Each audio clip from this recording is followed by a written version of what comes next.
Alex Pereira was at Karate Combat supporting his sister over the weekend, and Alex's ex-girlfriend Merle wanted to get into the event, but she was not allowed. Karate Combat, most unprofessional organization ever, she says, got blacklisted as a visitor just because the CEO is licking the balls of famous UFC fighters who don't want me at the event. Merle Christine is the ex-fiancee of Alex Pereira. Their relationship ended after Pereira discovered she was already married. The couple had been together for 2 years, getting engaged in 2023 before breaking up in December of 2023. After Pereira lost to Ankalaev and lost his belt, she put out a video that she was happy about it. We have a new light heavyweight champion. No more Shama, Kama. So he lost at the International Women's Day. Maybe that's a sign, guys. I don't know. New light heavyweight champion Ankalaev. Congrats. He did a really good job. If you guys are talking robbery, you don't understand anything from MMA.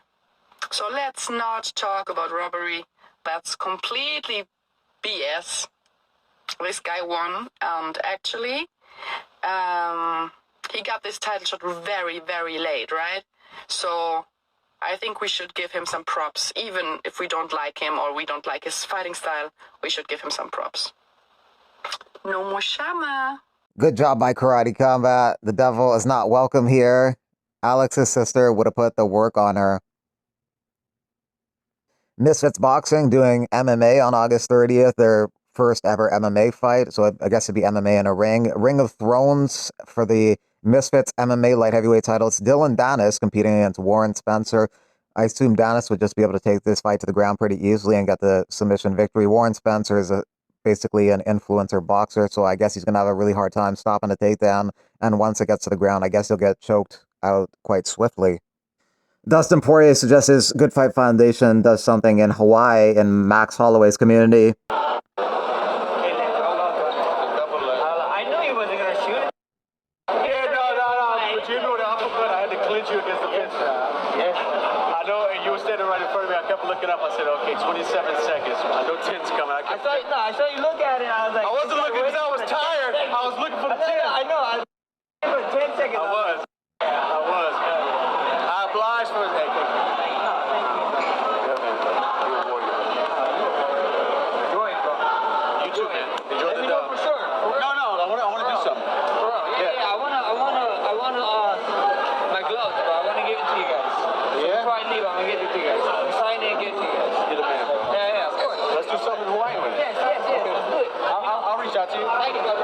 Vitor Petrino picked up a victory this month against Austin Lane, and now he has his next fight already scheduled October 11th at UFC Fight Night Rio. Taking on Thomas Peterson. It's a heavyweight contest. One more fight added to that Rio card is Julia Pilastri versus Karolina Kowalkiewicz. Official poster for UFC Fight Night Paris on September 6th. A lot of people not liking this poster, saying it lacks originality, is pretty basic and unoriginal. The winner of the main event between Imavov and Bahayo will likely get the next title shot against the winner of Hamzat Chimaev versus DDP. Some of the other fights on the card, Gustafsson versus Fakhretdinov. Gustafsson will look to push Fakhretdinov up against the cage, deplete his energy, and strike from there. Tybura takes on Dalia in Dalia's UFC debut. ZM wanted a ranked opponent, but he gets unranked Caio Fernandez. Bukowskis will look to knock out Paul Craig. Craig will look to tap out Bukowskis. And Balaji Oki takes on Mason Jones. Good fight, but I think Mason Jones is a little too well-rounded.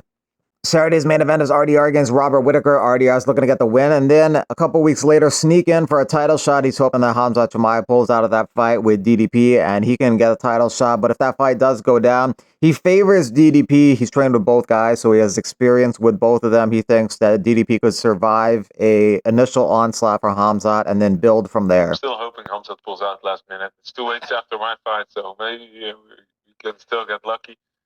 Okay, so we'll get a big win here, and then we're going straight over to UFC 319. Yeah, right? That'd be nice. Maybe not too nice to make weight again, but we can discuss the terms after. Yeah, I'm not sure. I'm still leaning towards Trikas because of the experience I have with training with both the guys.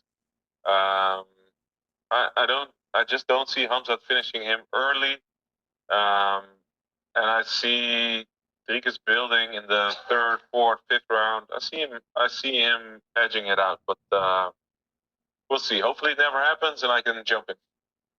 Do you reckon Drickers could hang in there with Hamzat on the ground if it does hit the ground early? I do think so. Costello Vancinas won the PFL middleweight title over the weekend, beating Johnny Eblen with a huge upset win with just 9 seconds left in the fight. He choked out Eblen. If he didn't do that, he's going to lose a decision. Eblen was up on 2 of the scorecards, and he was en route to winning a decision. He says, I want a rematch ASAP. It's the first loss of his career, so obviously he's not happy about that. Max Holloway is the BMF title holder, but Ilia Topuria says it's still mine. He thinks he's the champ because he beat Max Holloway. Jack Della Maddalena says the little fella is confused, talking about Ilia Topuria. Jack thinks he's the BMF champion. By his logic, he's the lineal BMF champion. Masvidal never lost the belt, and he lost to Usman, though, and then Usman lost to Edwards. Edwards lost to Bilal Muhammad, and then Bilal Muhammad lost to Jack Della Maddalena. So Jack thinks he's the BMF champ. He is the welterweight champion. Islam Makhachev is his next opponent, possibly October or November, maybe MSG NYC November. Although he won Fight of the Night with Brendan Allen, Marvin Vettori lost the fight against Brendan Allen via decision. So now he's lost 3 in a row, and he's lost 4 of his last 5 to Allen, Delidze, Cannonier, and Robert Whitaker. Vettori says that he's disappointed, came up short another time, a bit of bad luck, maybe shattered my nose with the first punch he threw off that stupid kick I threw. He threw the punch, though, and my face was there, so hats off to him. Fought all fight with a broken nose and went for him the whole fight. I had to win this fight. I gave my all, at least. I was myself in there. It was a good close fight. Significant strikes were close. I guess the broken nose made the difference. I hope I made my brother proud. That's all I care. The rest is what it is. Now, that's 3 losses in a row, but I'm not stopping. I know better days are ahead, and I know just a few adjustments and I'm back. Thanks to ATT for getting me ready. Best team in the world. I got this. Asal says he would be interested in fighting Enanu, but unfortunately for him, that's a fight that would never happen because Dana hates Enanu. He'd never do business with him again. So unfortunately for Asal, the 2 biggest fights for him just won't happen. Jones won't fight him, and Dana won't work with Enanu. But Asal thinks his fight IQ would be enough to overcome Enanu, but recognizes how dangerous Enanu is. You and Enanu, how you guys match up? I like it. I like the fight. I think that he's very, very dangerous. I think that I'm a smart fight with a good fight IQ, and I think that I could navigate that danger well. But man, this is MMA. This is heavyweight MMA at the top level. You never know until you get in there. So from the outside looking in, I think, yeah, I'll do good. You never know, though. It's a fight that I would definitely be interested in. Aspinall will take on Gon next, possibly UFC 321 on October 25th in Abu Dhabi. Volkov versus Almeida is on that card, so that could be the co-main event, and possibly one of those guys be a backup fighter for that fight. Aspinall versus Gon is a rumored main event, but nothing confirmed at the moment.